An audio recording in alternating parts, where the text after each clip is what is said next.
Bem, tendo falado de inércia, nós gostaríamos de definir já uma outra quantidade, uma outra grandeza física bastante importante no estudo da mecânica, que é a grandeza física chamada de quantidade de movimento.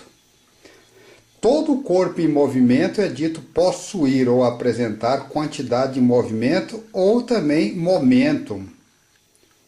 Se o corpo está numa trajetória reta, a quantidade de movimento é chamada de quantidade de movimento linear. Se a trajetória é circular, a gente diz que ele tem quantidade de movimento angular. A quantidade de movimento linear é uma grandeza física representada por... Vejamos como é que se representa. Existe, na realidade, mais de um símbolo, mais de uma letra.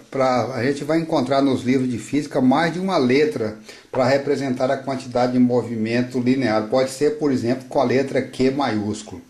Nós aqui estaremos representando por a letra P minúsculo com a setinha em cima para dizer que ela é uma grandeza vetorial. Então, a quantidade de movimento linear de um sistema de massa m, ou seja, de um corpo de massa m, é dado pelo produto da sua massa pelo vetor velocidade. Ou seja, ela é uma grandeza do tipo vetorial.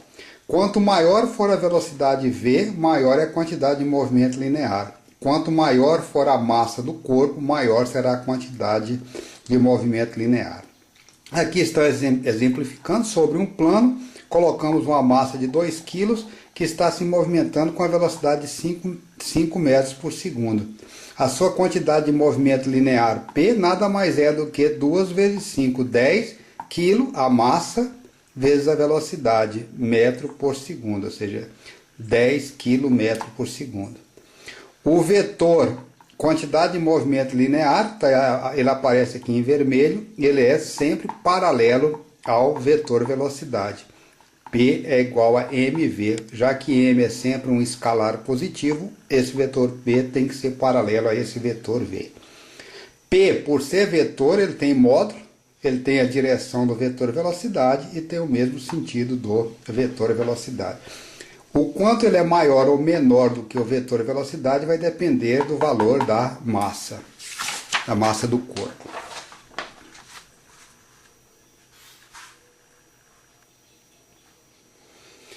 Quanto maior a massa, maior a inércia e maior a quantidade de movimento P para um determinado valor de velocidade. Temos aqui um corpo de massa 5 kg andando a 5 metros por segundo, ele tem uma quantidade de movimento linear de 25 km por segundo.